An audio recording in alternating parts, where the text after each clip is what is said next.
Hey everyone, Dave here with Affordable Door and Gate. So Chris emailed me with a great question. And by the way, Chris, I do appreciate all the kind words. I do have a lot of knowledge up here and sometimes I forget about that. So Chris is looking to build a man cave and he's looking to get an insulated garage door for his man cave. And so we're looking at a Safeway 87 and an Amar Heritage 3000 or the Wayne Dalton 8500. So towards the end of the video, I'm going to tell you some weird jokes about some of the experiences I've had with some of the, at least with the Wayne Dalton and the Amar, I guess. So, but let's get into what I think I would recommend. Probably from the get-go, looking at roughly these three brands, I think I'm going to go with the Wayne Dalton 8500. And here's why. The Wayne Dalton 8500 is basically, I think the 85 is a 2-inch, if I remember correctly. It's a solid 2-inch door. The 83 is a little bit thinner door, and I've never really enjoyed the 8300. I never felt good about it. I know with the 83, the bottom seal is like an L shape. That's the retainer that goes on there, and you do have to screw it on. And sometimes I've always been in between where do you put screws from underneath it too to keep it from if it ever freezes up here in Michigan. We have a lot of ice all the time. They freeze and they get stuck. So do you take the screws-in or the weather seal out of the retainer and put screws underneath it, which is a thinner door, which you know, if you've installed garage doors, you guys know is not much fun. The 85, the only thing I remember one time I had a customer, I sold them on the 85. I was like, oh, it's thicker, it's better R value, it's a good solid door. They complained to me. They lived on the lake and we did the whole job. I think they had 3 or 4 doors. And I remember they complained, they called me and they said, I'm not real happy with these doors at the moment. And I'm going, well, why? And the guy goes, because my neighbors think my garage door is open a couple of inches. Can you believe this? And the reason is because the bottom weather seal is actually like a U shape and it cups the bottom of the door. Well, that black goes up on that door panel, you know, maybe an inch or two. And it made it look like from the road, because he was up on a little bit of a hill, when you were driving by, it looked like his garage doors were open a few inches. Now, mind you, this is the neighbors. This is the neighbors calling him saying, your garage doors are open. And you must have them all uniformly open the same distance. Now this is very, you know, one-off. So now the other thing with the 85 that I've noticed too is that the bottom weather seal does seem to cup water a little bit. So if you don't have a good like gutter system, I've seen it where the water splashes and then it hits against the door and it gets trapped in that retainer. It doesn't seem to really rot the door out so bad unless you're throwing salt by it. Which actually, now I think of it, Chris, you did say you live in southern Michigan. So, but I just personally like those. It's not bad. It does feel a little bit bad when they have to put the screws in the backside. But normally Wayne Dalton has a pretty good warranty on them. And the other thing why I like the Wayne Dalton is, I'm not saying this is going to stay this way forever, but Wayne Dalton typically seems to keep their models for quite a long time, which is nice. Amar, I think, this is rumor that I hear. I haven't been with Amar a long super time like I have with Wayne Dalton. Amar typically changes their models of doors, the construction, the design of them. Roughly, I think I've heard guys maybe comment below, about every 5 years. Why do they do that? Because then you need a whole new door. Oh, we don't sell that panel anymore. You have to buy a whole new door. It's the new gimmick these days. So another thing with the Amar, I haven't had it happen all the time, but they have almost like a, how do I explain it? It's almost like a nylon thin strip that's in the radius where the two doors come together. I've had that fall out and it starts drooping, and I don't know why. I remember we did one that was a little bit nicer door, and it was a wood grain looking door, and I remember it started drooping this plastic thing out of it, and there was really like no way to put it back up. So, I mean, I guess you could just cut it and leave it, but the Amars just seem like they just don't seal that good. Now, here's another recommendation. Another recommendation is go with the problem is, so at my old house, my old man cave house that I had a TS 200, a Thermospan 200, Wayne Dalton. And I like that door. The reason I like that door was It had good R value. I think it had like 14. I think it was 14 R value or something like that. Maybe 17. Can't remember. It had a pretty big R value. Very expensive door. Even my cost on it, this was years ago. I think it was either like $1,200 or $1,700 for it was an 18 by 8 tall garage door. And it worked really good. I noticed with that door, you could have a blazing hot day in the summer, and you could go up to that door and feel on the inside, and you couldn't feel the heat radiant through that door at all. It was great for that. Here's one other thing, though, you got to remember. Garage doors are only as good as the weather seal, the perimeter seal. I learned this from an older technician. You know, I remember it's like, well, I was kind of asking, what do you like? What R value do you do? And he said, here's the thing. You can have the best insulated garage door in the world, but if you don't got it sealed, what's the difference, right? It's like having a window that's, good R value and everything, but the window's open, right? You're letting the air in. So what's the point? So with the TS now, this is a little overkill. I got this guy still. This is a 3-inch. It's dirty, but this is a 3-inch thermal span door. The one thing I did like is they had a pretty good, this seal right here was pretty good. And so I did like that they had that gasket on there. The thermal span, the Wayne Dalton TS200 that I had even did the same thing. No, I had a little, they call it an eyebrow on the front of my garage. And I didn't have a gutter up there. I should have, but it would splash. And then even 2 days later, you go to open your door and you get drips in the corner. It wasn't the end of the world. It didn't really bother me much, but just sometimes you lift up the door and drips of water come out. And it's like, really? It's like, what's up with this? But it didn't bother anything. So if you're not concerned with the appearance on the outside, because the problem is the TS200 only comes in. It comes in with little pinstripes, and it's got that kind of the wood grain texture look to it. It's a commercial style door. But for me, I didn't care. I wanted it. The only thing I didn't like about that TS200 was it was colored. It was brown. And boy, I tell you what, you get a hot summer day, you go on the man door, open the man door, and you'd sight down that thing, and you could see a bow in that garage door.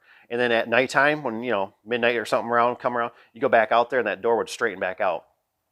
The other thing with those sandwich doors, this is my opinion, when you get the ones that are, they basically put the 2 pieces of metal together with that foam in the middle, a sandwich door.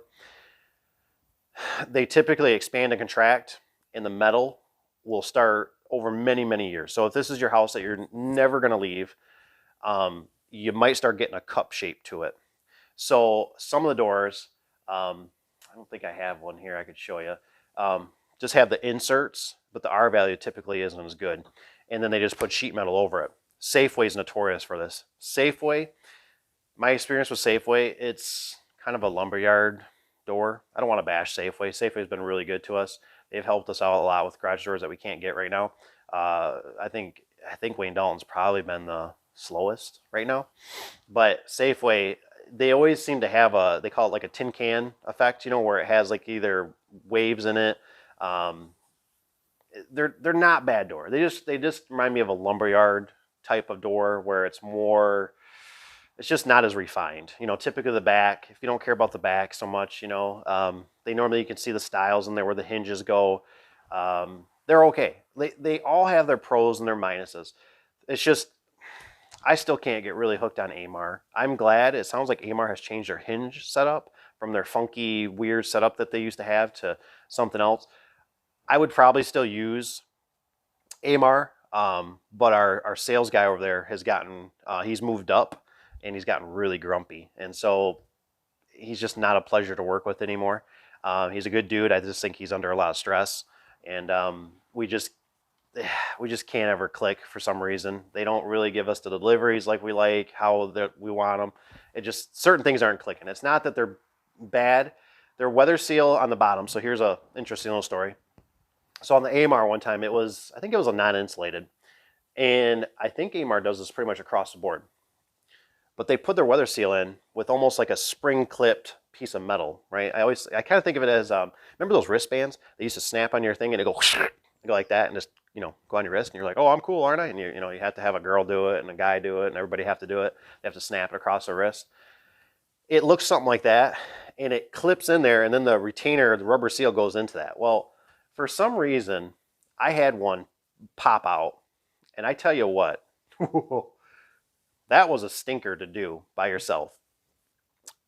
I remember going back, and it was with, I had a knee, I had a screwdriver, and I am trying to get that thing in. Well, I went down to the factory, it's not an hour or so away from here where we normally get it, and they had the sections, but they weren't all built yet or put together. So they go, oh, well, it's no problem. We'll just put a bottom retainer on this one, so you have a bottom, your first panel there, the bottom section. And so I'm watching these three guys literally had to work in sequence to put this bottom seal on. And I just thought, this is funny. I wish I would have got video footage of it, because I just thought it was hilarious. And I thought I did it by myself out in the field with the door already installed. And I went back 2 or 3 weeks later, and I still was looking. I was looking everywhere. I was looking everywhere for dents. I told the customer, I said, did you not hit this? Are you sure you didn't hit this? He's like, my truck never touched it. And I'm thinking, oh, you hit it. You hit it. I will find it. I will find that scratch. Look at me. Look at me. I will find that scratch. And I looked and looked. I couldn't find one damage on that section. I just went, I guess it's just an inferior product. And so for whatever reason, that retainer popped out, and it was like spring loaded, and I was just fighting that thing to get back on there. And I just thought, oh, never install these doors again. And I have, and I'm not saying I ever won't. It just, they just don't click for us right now. So if I had to stick with the door, the 8500 is what's been a pretty proven true door to me. Normally Wayne Dalton, if you got somebody that's going to install it for you, they can warranty it if it's a reputable company. And Wayne Dalton's been pretty flexible over the years for honoring their stuff. It's never been too much of a headache. They normally the section's been around since I can remember. And I've been in it for roughly about 20 years now. So, but Safeway, nah, I'm not saying you're not gonna, super duper like it. They got some, they're okay. But the Wayne Dalton, I'd go with that. And then if you can, maybe if you want, have them upgrade to some nylon rollers. That's typically what we do. Normally with the Wayne Dalton, they have the regular hinges, which is what I like, because I'm a very universal guy, because you know how it is. We live in Michigan. We can be in a city, and we can go out 15, 20 minutes away from the city, and we're out in the boondocks. So I like universal. I like to be able to go to an Ace Hardware and go, I need a hinge. And they go, a hinge for a garage door? I know what a hinge is for a garage door. We got one right here, sir. Instead of some contraption that somebody made you married into, their product. And Wayne Dalton does certain things too. Don't get me wrong, but not typically with this particular model. So I try to stay away from the 9000 series door, which are the cheaper of the Wayne Dalton, and I like staying with their 8000, the 8000 non-insulated, 8300, or the 85. The only thing with the 85 that always has been a turn off to me is that it does the U shape. I think it cups it and works nice, but it does trap water, and I'm always nervous now because I had that customer where it was a couple inches, and I had another time my guys were installing them, and there's a little piece of rubber at the top that when they slipped it on, it folded, so it looked wavy. And I pulled up there, and as soon as I got out of the truck, I looked at it, and I could see it was real wavy. And this was for a fire chief in our town. And I'm just like, oh my! I'm like, you guys need to come out here right now and fix that. Well, we had to take a razor blade and literally scrape out the backside a little bit for that little rubber seal to go straight across, so it didn't look all wavy on the front of the door. It worked out fine, but it was just one of those things. It's a little bit of a nuisance, but if I had to, this would be the cleanest shirt out of the dirty basket. That's just how I'm trying to say it. So anyways, guys, thanks for watching. Any of my peeps that know what they would recommend, please comment below, because I don't know it all. I am never going to tell you that I do know it all. I just have experiences, and this is just my experience. So if you think the Safeway is a better door, comment below. I'd love to hear it. The heritage, what you like about the AMAR, and what did I forget, guys? I know there's stuff I forgot, but Wayne Dalton's been probably the best for me so far. Not in every situation. And just remember, though, with Chris, the perimeter seal needs to be installed, and that's the best spot. You're going to save a lot of your heat and stuff in drafts. Like with my garage door, like I said, I used to have a couch backed up to it. In the draft, you got to watch. So you got to really get it sealed. That's the biggest thing. So they do make weather seal that has double seals on it. I don't know if you need to really go that far, but you just might have to if the technician doesn't get it installed. And don't be afraid that if they do install the weather seal and it looks good and everything, you know, if you want to go around with it some caulk, you know, the same color or whatever, that doesn't hurt either, because every little bit to keep that draft out, that wind, that air, that's the big thing. You know what I mean? So you can have the best door, but if it doesn't seal the best, and that's the thing is, typically with those, what I liked about with the thermal spans is they have a lot of ridges. There's a lot of ridges on these. And then with that gasket in there, this ain't the side of the gasket, this would be the other side.